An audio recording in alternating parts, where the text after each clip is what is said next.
Hello and welcome back to another video. Now, for today's video, we're going to be talking about something that interests me a lot. In light of the movie Annabelle Comes Home, which was released July 25th, 2019. Yeah, I know I'm really late for this, but this was just such an interesting topic for me, and I watched the movie 2 days ago, and it has grown to become my favorite movie. I watched all the Annabelle movies all at once. I love them all. So like Warner Brothers,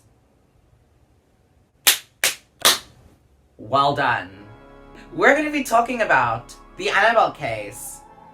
Now before we begin, I would just like to announce that everything that I am saying is coming off of the Warner's official website, which you will have a link in the description box below, taking you to their website, the case files to be exact. So on this website, there is events, case files, video archives, the blogs and contacts, yeah, where you can be a member and things like that.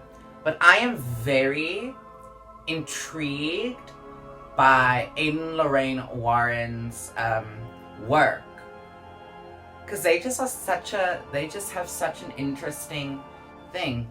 And also, the Conjuring universe explains their work, which is very, very interesting. I want to also just say, this doll over here is a 1960s Knickerbocker toy company, Raggedy Ann doll. Back in the day, there were two dolls of the type, a Raggedy Ann and a Raggedy Andy doll. Both of them were like husband and wife in a sense.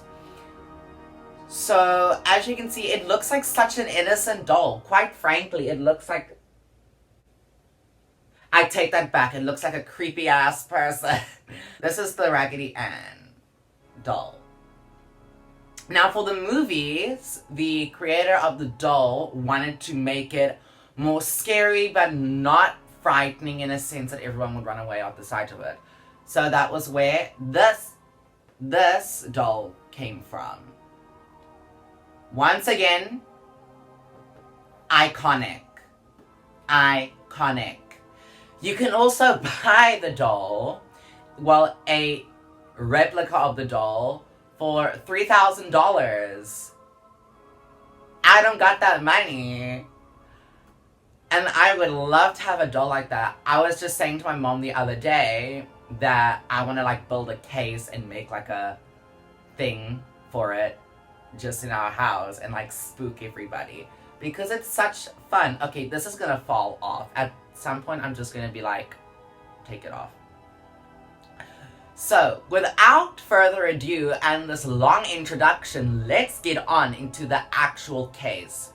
In 1970, a mother purchased the Raggedy Ann doll, as you see over here, as a Christmas gift for her daughter, Donna. Now, Donna was preparing to graduate college with a nursing degree, and she loved dolls. Now, as you could think, when Donna received this doll, she was very excited because they were looking for this doll everywhere. This doll, in fact, was such a rare doll, Knickerbocker Toy Company didn't even make that much. To be exact, this doll is a 40-inch Knickerbocker Toy Company Raggedy Ann doll from 1940 to 1960, if I read correctly. Now, Donna lived with a roommate called Angie. Now, they were both like best friends with each other. They were roommates. They loved living together and everything. Now, when they brought the doll home with them after Christmas, they didn't think much of it. So Donna placed the doll on her bed and left the room. Didn't think much of it. But after a while, Donna and Angie began to notice strange things happening. For example, the doll would sometimes have legs crossed, arms folded on the bed, or it would be relatives that would be... So sometimes a doll would have relatively small movements at first, such as changing positions. Sometimes Donna and Angie would find the doll with arms folded, legs crossed. Now that you think about it, it's kind of weird when you think it.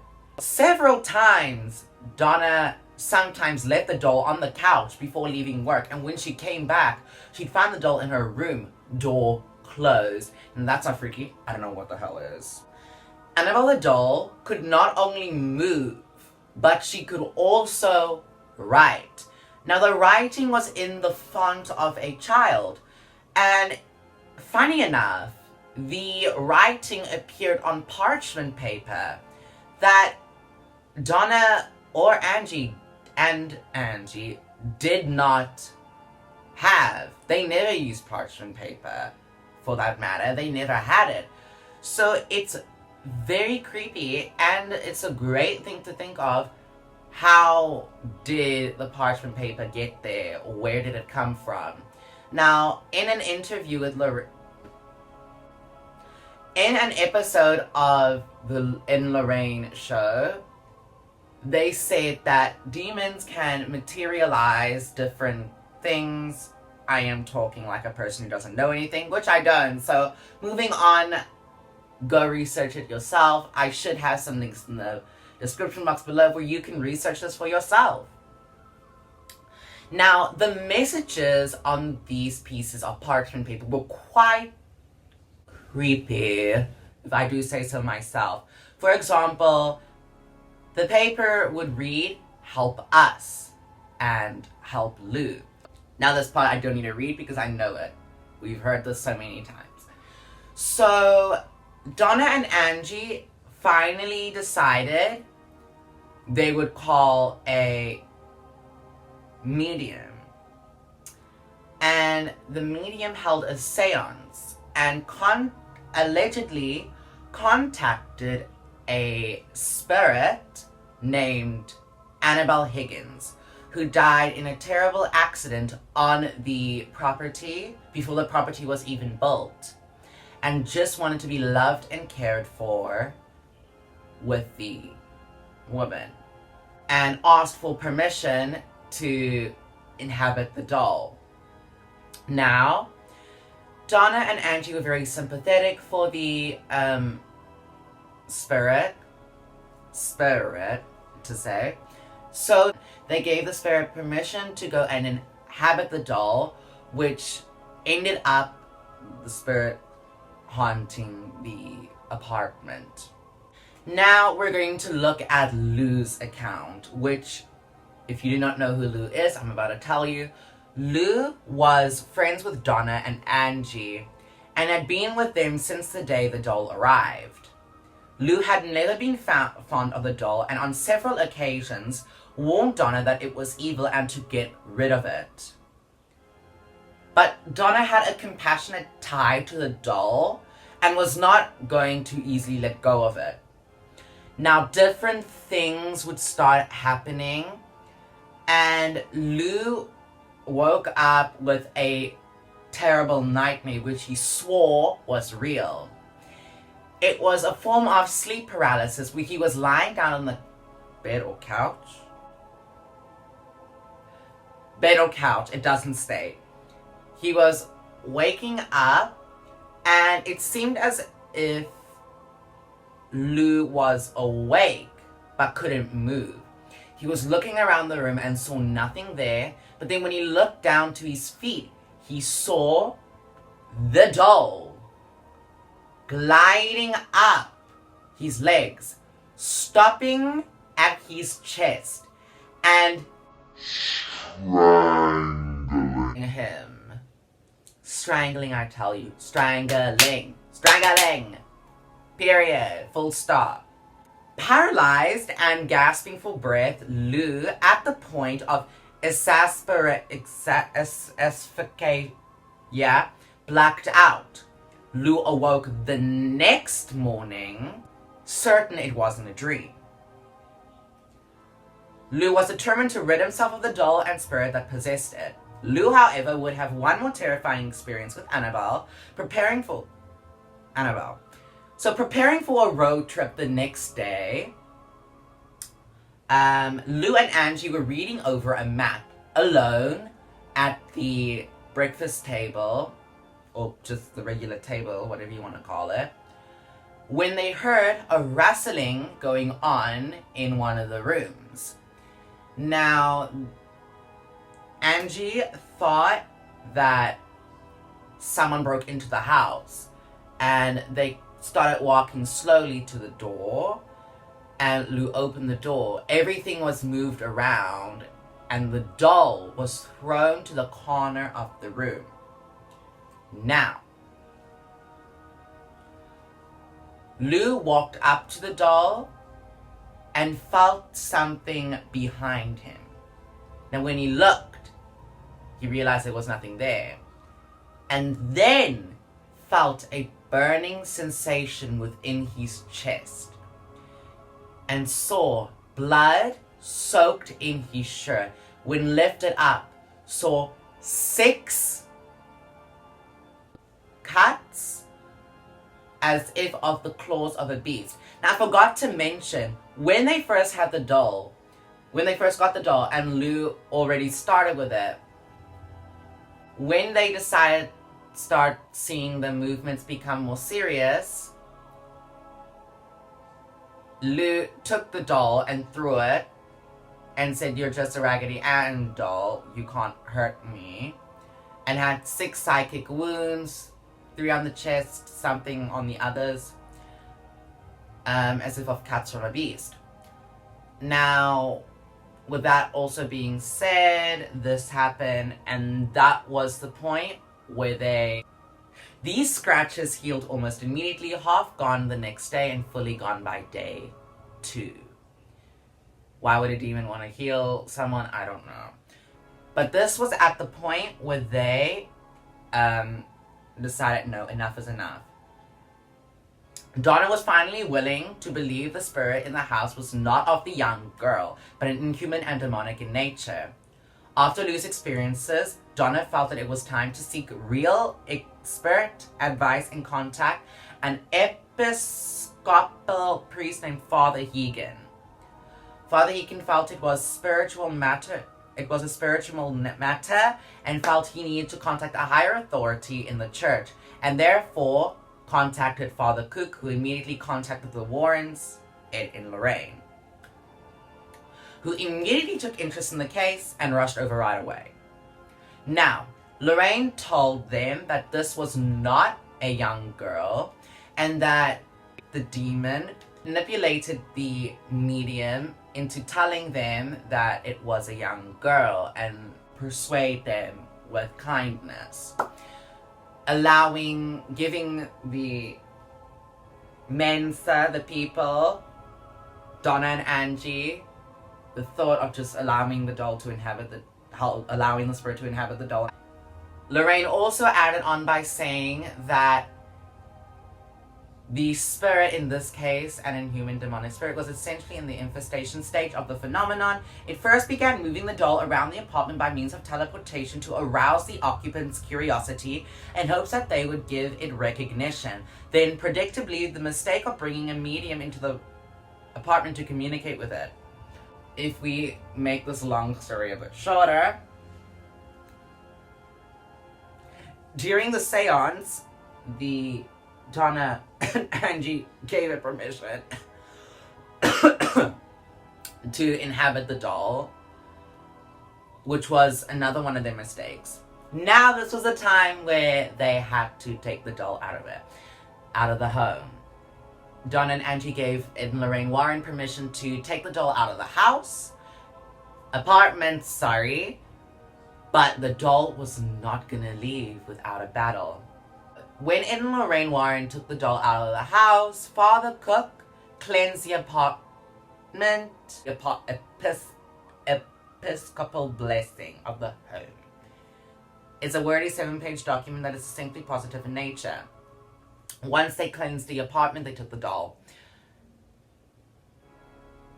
Now, as Ed and Lorein Warren were driving home, they decided not to take the higher road because of what they knew could have happened. And every turn they did, the doll, I'm referring to the doll now, went and tried to have them run off the road and things like that. Just like roll off the road. Until Ed and Lorein Warren stopped and Lorein felt an evil presence now in the car.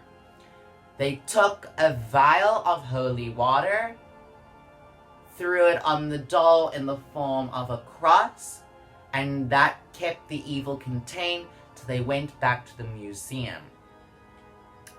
The conclusion: Father Cook, although uncomfortable with his role as an exorcist, exorcising the apartment, agreed to perform the 7-page rite of exorcism, a doctrine he recited through the apartment, at which point the Warrens were confident the entity would no longer reside there.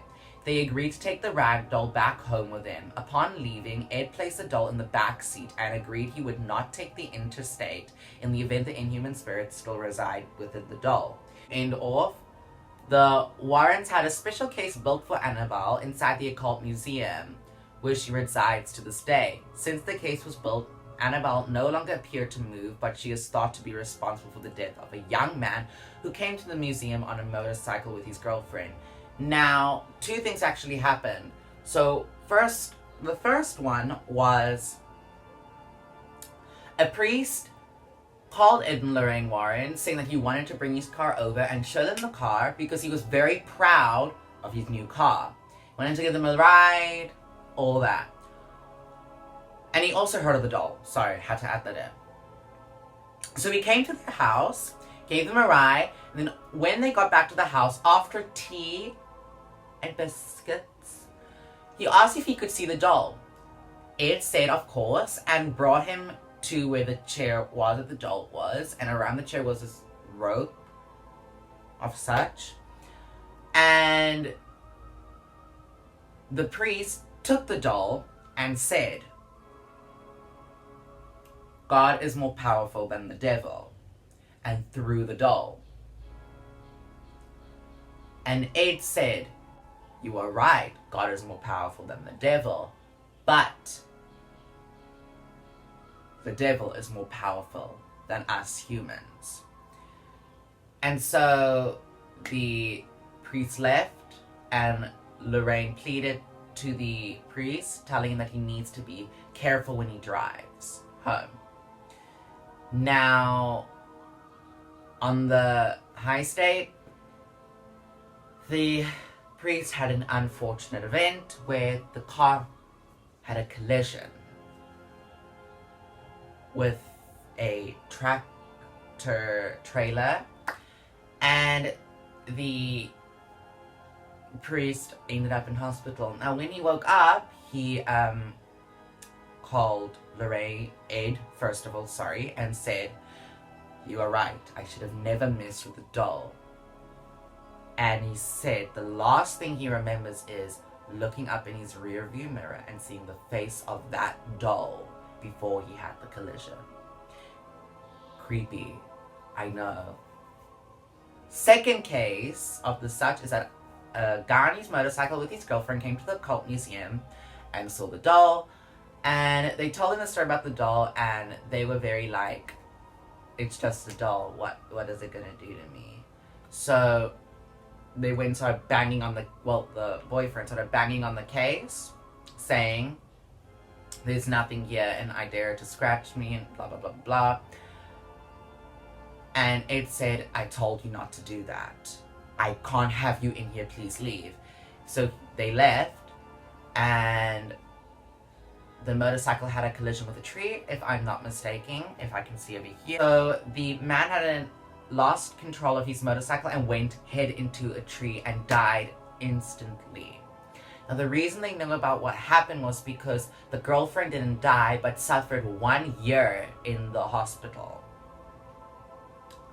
and told them that before they had the collision, they were joking about the doll, and then they collided. So Ed warns you, do not challenge evil, and that no man is powerful than Satan.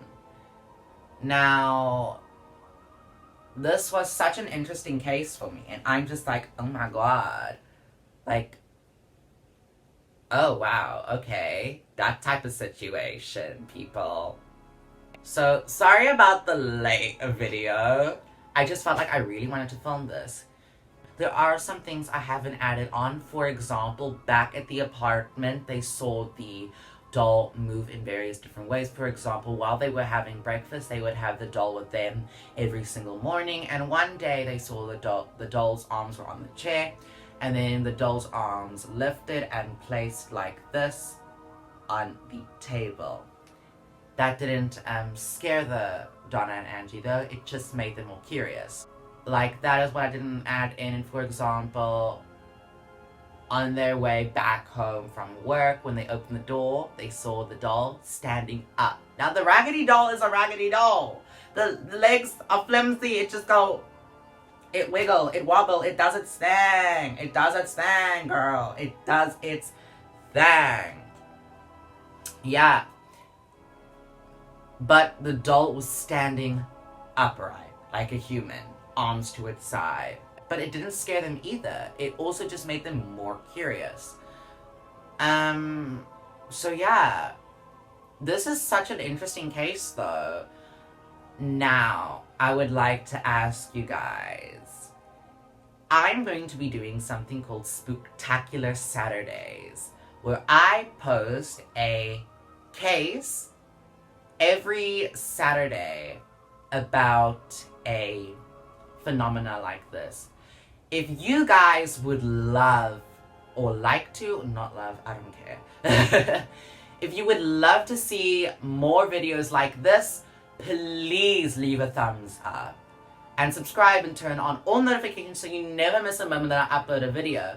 If you would like to see more videos like this, I need to ask you guys to please comment down below so I know that you guys would like to see this, because I am only going to be filming videos like this, and I actually really love filming this.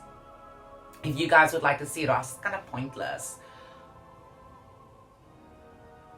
Follow me on all social medias, which will also be in the link down below. Still in a bit of a renovation process because I'm getting logos done and all that stuff done. I don't think this has an introduction yet, but as before, love it. Now, please don't go messing with demonological objects and things like that.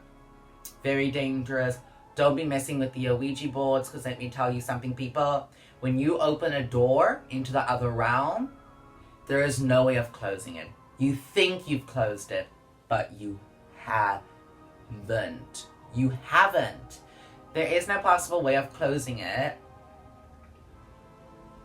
There is a possible way of closing it, but it's very difficult.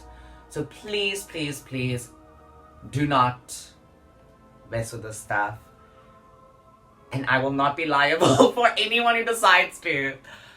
As well as that being said, I must just say thank you for watching this video, and I will see you in the next one. And I'm going to say again, if you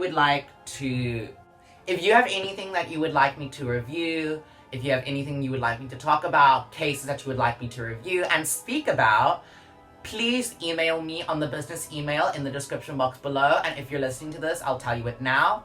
It is houseofrandom with a 3 @gmail.com or kidchef6789 @gmail.com. That is houseofrandom with a 3 @gmail.com or kidchef6789 @gmail.com. Have a great one. Stay happy, stay hydrated, and don't mess with the wrong giraffe, bitches. That's all for today's Spooktacular Saturday. I will see you in next week's one. Oh, Warner Brothers, if you're watching this, your doll is amazing. That's all. Now for now. Goodbye.